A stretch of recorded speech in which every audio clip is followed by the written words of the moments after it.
여러분, 영적 성장에 우리 몸이 너무나 소중하다는 것에 대해서 들어보셨을 것입니다. 정말 왜 그럴까요? 사람이 이제 영혼이 죽어서 영혼이 빠져나가서 영가 상태가 되면 아는 것은 많이 알지만 몸이 없기 때문에 수행을 할 수가 없다는 거죠.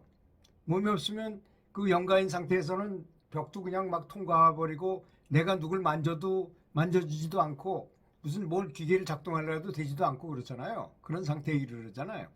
그런 거 마찬가지로 이거는 좀 적절한 예는 아닌 것 같긴 하지만 지금 오지에 내가 난파돼가지고 어디 일단 섬에 있을 때 나한테 휴대폰만 있으면 전화해가지고 119를 부른다든지 그럼 헬리콥터가 와서 나를 구조할 수 있잖아요. 그렇지만 휴대폰이 없으면 도저히 연락할 길이 없는 거하고 비슷한 일인 것입니다. 그렇게 사람의 몸은 소중한 것입니다.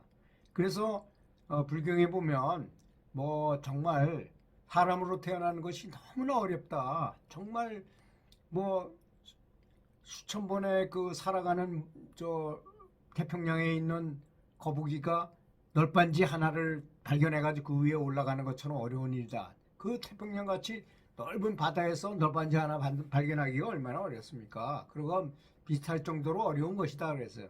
이렇게 모처럼 사람으로 태어났는데도 불구하고 또 사람의 몸에는 영적으로 수행을 하면 큰 진보를 이룰 수 있는 모든 준비가 완벽하게 되어 있는 것입니다. 예를 들어서 어떤 할아버지가 아주 값비싼 휴대폰을 샀는데 그 기능을 몰라요. 거기에는 뭐 동영상 찍는 것부터 뭐 아주 별의별 그런 그 아주 기능이 많지만 이 할아버지는 그저 메시지나 보내고 전화만 받는 것밖에 못 사용하지 못하는 거와 비슷한 사람이 영적 수행을 하지 않으면 이 정말 너무나 소중한 이 몸을 가지고도 정말 그 인생을 낭비한 우주에서 가장 큰 낭비를 한 그런 결과를 낳게 된다는 것입니다. 그래서 모든 깨달은 성인들은 수행을 하라고 그렇게 간절하게 평생 동안을 다니면서 다른 사람들을 기도하고 그들이 수행을 하도록 이렇게 권장한 것입니다. 예수님도 그랬고 부처님도 그렇고 모든 성인들은 다 그렇게 하셨어요. 그래서 우리 몸이 너무나 소중하다는 것. 또 있잖아요. 이 사람의 척추를 통해서 척추를 따라서 이렇게 에너지 센터가 7군데나 있다는 거 아닙니까? 차크라라고 그러잖아요. 꼬리뼈에서부터 하단전에 있는 데서부터 가슴에 하나 있고 인후부에 하나 있고 이마에 하나 있고 백회에 하나 있다는 그런 대표적인 그런 에너지 센터가 있기 때문에 거기다가 의식을 집중해서 에너지를 많이 모으고 왜 빛을 모으라 하는가 하면 우리는 원래 이런 몸이 있는 이 몸이 내가 아니고 내 속에 있는 영혼의 빛이 바로 나기 때문에 그렇습니다. 그래서 나를 찾아라. 너희 안에 하나님 왕국이 있으니까 그 하나님 왕국을 깨달아라 이런 얘기예요. 부처님도 처음서부터 끝까지 말씀하신 게 나를 믿어라, 날 따르라 이런 말씀하신 게 아니고 나처럼 부처가 되라고 가르치신 겁니다. 그게 정석인 것이에요. 그래서 이 사람 몸을 가졌을 때 수행을 한다는 것은 정말 너무너무 중요한 일이라는 것입니다. 그래서 여러분들 사람 몸을 가지고 계시고 안입이 설신이가 제대로 작동되고 정상적인 몸을 갖고 있다는 것에 감사해야 되고 정말 그럴 때 최선을 다해서 수행을 해가지고 높은 성취를 얻어야 되는 것입니다. 저희 스승께서도 제자들한테 무슨 폼 잡으려고 그렇게 많은 대중 앞에서 강연하시는 게 아니고 진심으로 본인께서 얻으신 부처의 경지와 같은 그런 높은 경지를 얻기를 바라는 마음인 것입니다. 처음서부터 끝까지 그걸 오해하시면 안 됩니다. 그러니까 뭐 이렇게 뭘 바라기만 하는 사람하고 정말 존중해가지고 그분의 에너지가 나한테로 이렇게 흘러 들어오도록 만드는 거하고는 차원이 하늘과 땅입니다. 내가 뭐 맡겨놓고 달라는 것처럼 수행해가지고는 절대로 어떤 영적 진보를 이룰 수가 없습니다. 그래서 꽤 오래되고 꽤 오래 수행한 것 같은 사람이 다른 단체로 간다거나 딴 데로 가요. 이게 완전 개념이 잘못된 거죠, 말하자면. 뭐 스승님의 말씀이 틀리다, 뭐 농담만 하신다 이런 말씀하시는 분도 있고, 그건 이미 1980년도부터 한 2015년 요때까지 다 말씀하셨어요. 수도 없이 많은 강연을 통해서 비디오나 경전을 통해서 다 말씀하신 내용입니다. 그리고 사실 스승을 뵌다는 것은, 스승을 칭견한다는 것은 그 말씀을 듣는 것도 있지만 그 말씀 이외에 그 영혼을 만나면, 깨달은 스승을 만나면 저절로 나한테 전해지는 게 있어요. 말 이외에. 그 말씀하시는 거에 너무 포커스를 맞출 필요가 없는 것입니다. 그 말씀을 들으면 그분의 이 공력, 공덕이 우리한테 이렇게 흘러 들어오는 것입니다. 그런데 조건이 있다는 것입니다. 어떤 조건이냐? 내가 그분을 높이 공경해야만 그 에너지가 나한테 내려오는 것입니다. 여러분, 물이 위에서 아래로 흐르지 아래에서 위로 역류할 수 있습니까? 절대로 불가능한 거 아니겠습니까? 그게 바로 그런 원리가 있는 것입니다. 그래서 명상할 때든지 스승을 다른 사람이 존중하는 걸 봐서 겉으로만 존중해봐야 아무 소용이 없습니다. 진심으로. 그걸 귀의라고 말하잖아요. 불교에서는 귀의. 돌아가서 의지한다. 근데 그걸 쉽게 현대어로 말하자면 감사하고 존중하고 아주 존중하고 공경은 다르잖아요. 존중은 그냥 높이 받들어 귀중하게 여긴다는 것이고, 공경은 공손하게 경배드린다는 뜻이라는 것입니다. 그렇게 해야만 그 높은 전압이 반드시 낮은 전압으로 이렇게 흐르지, 낮은 전압이 높은 전압으로 흐르는 바는 없어요. 아까 물이 위에서 아래로 흐르는 것처럼 그렇게 된다는 것입니다. 우리는 또 스승께서 가르쳐준 여러 가지 방법이, 예를 들어서 연불을 가르쳐 주셨으면 그 연불마다 한 분 부처님께 감사하면서 연불을 해야만 몇십 배의 효과가 있게 됩니다. 당장 그걸 느낄 수 있어요. 아주 진심으로 감사하면서 한번 해보십시오. 전혀 다른 각도의 수행이 될 것입니다. 또 우리는 수천생을 살면서 크고 작은 말로 지은 죄, 행동으로 지은 죄, 정말 이 수천생을 살면서 얼마나 많은 죄를 저질렀겠습니까? 저는 그런 걸 많이 느껴요. 주변에서 원수 같은 사람도 많이 만나고 저를 괴롭히는 괴로움도 많이 당해보고, 그걸 보고 내가 참 오랜 동안 살면서 어떻게 죄를 짓지 않고 살았겠습니까? 제가 특별한 인간도 아니고 진짜 자비로운 사람도 아닌데. 그래서 요새는 참회를 많이 합니다. 참회를 하지 않으면, 참회하면서 그것도 아무리 수행을 한다 하더라도 참회를 하지 않는 거하고 참회를 하면서 수행하는 거하고는 다를 거라고 생각합니다.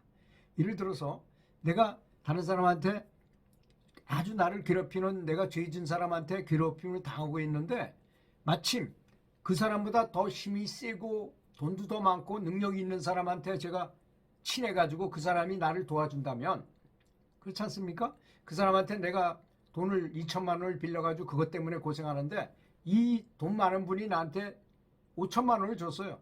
그래서 그 5천만 원을 그 사람한테 갚았어요. 그대로. 더 깎을 생각도 안 하고 2천만 원만 주는 게 5천만 원을 줘버렸어.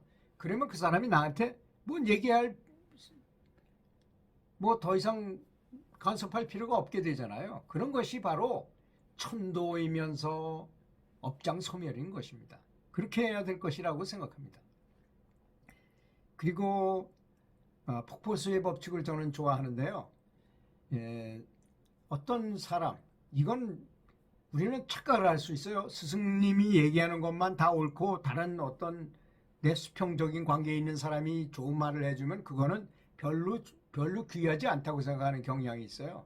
또 어린애가 어떤 행동을 했는데 그것이 나한테 엄청 도움이 됐어요.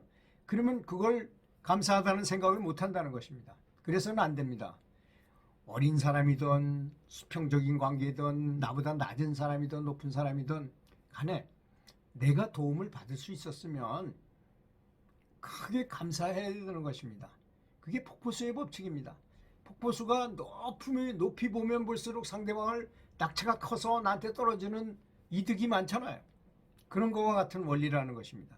그래서 항상 조심을 해야 됩니다. 조심이라는 말은 마음을 조절한다는 뜻입니다. 항상 화내지 않고 욕심내지 않고 어리석지 않은 마음을 갖도록 항상 마음을 조심해라는 뜻입니다. 그리고 명상이란 내면의 스승과 외면의 스승이나 또는 이 우주를 만드는 유일한 신과 함께 항상 그분들을 생각하면서 그들과 함께 있으면 그것이 바로 명상인 것입니다. 그것이 진정한 명상인 것이죠. 사람들은 다 근엄하게 앉아가지고 명상해야만 명상이라고 생각합니다. 절대 그렇지 않고 어떤 일을 하더라도 정말 어떤 사람들하고 대화를 한다 그러면 그 사람들을 부처님으로 보고 부처님처럼 대하면서 부처님 같은 마음으로 같이 얘기한다면 그것도 명상인 것입니다. 우리는 지혜에 집중해야 된다는 말을 자주 많이 하잖아요. 그러려면 항상 지혜 안에다 집중하고 말을 해야 됩니다. 지혜 안이 말을 한다고 생각하고 말을 하고, 음식을 먹을 때는 내가 음식을 식지로는 입으로 먹지만 지혜 안으로 먹는다고 맛을 보는 거예요. 무슨 음악을 들으면 귀로 듣지만 지혜 안이 듣고 있다고 생각하는 거예요. 감사한 마음도 지혜 안이 감사하는 거예요. 지혜 안에게 감사하는 거예요. 모든 만사 무슨 행동을 다 지혜 안으로 한다고 생각해서 지혜 안에다 항상 의도 기도라. 생각이 도착하면 기도 도착한다. 이런 뜻이거든요. 여기다 의식을 집중하면 에너지가 많이 모이는데요. 이거는 기라고 표현하기도 하고 에너지라고 표현하지만 원래는 다 빛입니다. 그것이. 내 원래 본성이 빛이잖아요. 내 본성이 빛이잖아요. 내 본성을 찾기 위해서는 빛을 많이 모아야 되는 것입니다. 그래서 그래야만 내 본성이 드러나는 거예요. 본성은 어떠냐? 바가바드 기타에 보면 이런 말이 나와요. 이 촛불을 하나 켜놨는데 연기가 자욱해버리면 이게 안 보이잖아요. 그런 것이라는 그게 바로 탐진치 때문에 그렇다는 거예요. 이걸 걷어내기 위해서는 빛을 많이 모아야만 이게 진짜 빛이 보인다는 것이죠. 내 본성이 보인다는 것을 말하는 것입니다. 그리고 항상 집중해야 되는데 항상 집중하려면 명상하는 시간만 해가지고 어떻게 항상 집중을 할 수 있겠습니까? 그렇지 않습니까? 2시간 반 가지고 어림도 없습니다. 그건 그 정도 명상해가지고 그거는 24시간 중에 2시간 반만 했다. 그건 최소로 말씀하신 거고, 항상 집중해. 아까 제가 얘기한 것처럼 항상 집중해야 되기 때문에 동중지, 정중 이렇게 앉아서 하는 걸 정중 공부라 한다면 움직이면서 하는 공부는 동중 공부입니다. 그래서 움직이면서 걸으면서도 지혜 안으로 걷고 집중을 하고, 말하면서도 그렇고 무슨 일을 하면서 그렇고 마늘을 까면서도 계속 그 의식을 집중은 지혜 안으로 하면서 마늘을 까고, 이렇게 하지 않으면 안 되고 의욕과 열정을 가져야 됩니다. 골프 치는 사람이 골프 잘 치려면 딱 한 가지 방법밖에 없어요. 많이 치는 거예요. 정확한 폼을 배워가지고 정확한 폼, 가장 좋은 방법, 우린 배웠잖아요. 그걸 잊지 말고 기초 기본에 의거해서 많이 연습하는 것밖에 다른 방법이 없습니다. 그래서 미라레빠 존자가 엄청나게 높이 깨달은 분이잖아요. 그분의 제자가 미라레빠가 가장 기분 좋을 때 한번 살짝 얘기했대. 스승님 가진 법을 저한테 한 번에 확 전수시켜 줄 수 없습니까? 하고 얘기하니까 미라레빠가 한참 생각하더니 갑자기 바지를 벗더래요. 그더니 이렇게 엉덩이를 보여줘. 여길 봐라. 여기가 지금 너무 오래 앉아 있어가지고 여기가 푹 파이고 시커멓게 멍이 들었어요. 내가 그런 방법이 있었더라면 내가 왜 그걸 안 해줬겠느냐. 이걸 봐라. 이렇게 많이 앉아서 오래 집중하는 방법밖에는 없기 때문에 다른 특별한 방법이 없다. 이렇게 결론을 탁 내리고 말았어요. 그래서 열심히 해라 이거죠. 사실입니다. 그것이. 여러분 생각해 보십시오. 탁구를 잘 치려면 탁구 연습을 많이 하는 사람만이 잘 치는 거지, 탁구를 원래 잘 치는 사람이 있을 수 있나요? 절대 있을 수 없습니다. 그거는. 또한 주의해야 될 점입니다. 이번에는 명상가가 반드시 주의해야 될 점 뭐냐, 학생들이 학교에서 공부할 때 그 아주 젊고 팔팔한 학생들을 50분 앉혀놨으면, 수업하느라고 50분 앉혀놨으면 10분 동안은 쉬게 놔둬서 막 활동을 시킵니다. 왜 그럴까요? 이거 인간의 몸은 가만히 놔두고 움직이지 않고 가만히 놔두고 50분 이상 있으면 피가 정체돼 가지고 돌아가지 않게 돼 있어요. 이런 어떤 바른 자세를 취한다 하더라도. 그래서 반드시 움직여야 됩니다. 그래서 혈액을 잘 돌아가게 만들어야 돼요. 근데 명상이 좋아서 명상을 계속하는 사람은 움직이지 않으려는 버릇이 있어서 항상 가만히 앉아있기만 한다는 것입니다. 그럼 혈액이 잘 돌아가지 않잖아요. 혈액이 완성하지 않으면 우울증도 오고 명상이 진보하는 것이 아니라 오히려 퇴보할 수 있어요. 그것 때문에. 그래서 50분 동안 앉아 있었다면 반드시 경행, 이렇게 걸어다니는 걷기나 뭐 운동을 하면서 운동을 하고 다시 또 명상을 하고. 그래서 동중직 공부를 많이 해라, 걷기 명상을 많이 해라는 의미가 바로 그런 것입니다. 그리고 가장 중요하게 제가 생각하는 육신적인 건 뭐냐, 사람이 이렇게 앉았다가 졸아요. 이렇게 졸아버려. 그러면 척추가 휘어요. 거기에 해당하는 곳이. 그렇게 되면 곧 그것 때문에 큰 병이 걸릴 수 있다는 것입니다. 그래서 반드시 앉아서 졸았다거나 명상을 한다면 반드시 이렇게 뒤로 제껴서, 저는 이렇게 받치는 의자 방석을 깔고 명상을 하는데요. 그걸 한 다음에 이렇게 무릎을 꼭 누르면서 뒤로 제껴요. 이렇게 강제로. 그럼 뚝 소리가 납니다. 계속 뒤로 제끼고 있으면. 그렇게 해가지고 항상 뒤로 제끼고 이렇게 잠이 들어버리는 것이 가장 좋습니다. 그러면 아무런 문제가 없어요. 척추에. 척추가 쉬면 우리 인간은 이렇게 직립보행을 하기 때문에 이 척추에 내장이 매달려 있잖아요. 아주 불합리한 자세입니다. 이것이. 그래서 이 사람은 척추가 안 아픈 사람이 하나도 없어요. 누구나 다 병이 있을 수밖에 없게 돼 있습니다. 그런데 이렇게 구부리고 이렇게 있었다는 게 오래돼서 이게 굳어버리면 여기에 합당하는, 이 척추에 합당하는 그 장기가 병이 들어요. 반드시 병이 듭니다. 제가 몇 번을 말씀드렸지만 그 터키에서 이렇게 말이 병이 나면 말을 고치는 법에 이런 게 나오더라고요. 말이 이렇게 등이 이렇게 있잖아요. 말이 고장이 나면 그 의사가 와서 이렇게 말 등을 봅니다. 그럼 한 뼈 하나가 탁 튀어나와 올라 있어요. 이탈이 된 거죠, 말하자면. 그러면 나무망치를 가서 고기를 딱 때려요. 그래서 고기에 똑 들어가면 뭐 다른 약학을 필요도 없어요. 그냥 병이 낫는다는 것입니다. 저도 그런 거 체험을 엄청나게 많이 했습니다. 제가 그 교사로 있을 때 그 보건실이 그 당시에는 없었어요. 그러면 우리한테 오면 소화제를 주지 않고 엎드리라고 학생한테 그 판자떼기를, 왜 이렇게 누르다가 잘못하면 잘못될까봐 판자떼기를 놓고 이렇게 눌러주면 뚜두둑 소리가 나요. 그리고 다음 시간에도 아프면 또 와라, 그럼 약 줄게, 그런다고요. 500번 정도 했는데요. 제가 한 2년에 걸쳐서 단 한 명도 다시 온 적이 없어요. 척추병만 펴놓으면 다 낫기 때문이죠. 그래서 이렇게 끌어앉으면서 이렇게 눌러준다거나, 뭐 누라리고 이렇게 발로 지그시 밟는다거나 손으로 부드럽게, 너무 세게 하면 또 무리가 갈 수 있잖아요. 그렇게 하면 전혀 배탈난 정도는 바로 고쳐진다는 점. 이렇게 인체는 척추하고 관련이 아주 굉장히 깊어요. 그래서 명상하시는 분들이 척추를 잘 다스리지 않으면, 사실 생각해 보십시오. 명상을 오래 해야 되는데 오래 하기 위해서 한 것이 뭘까요? 만들어낸 것이 요가입니다. 요가 또는 태극권이라든지 선체조라든지, 또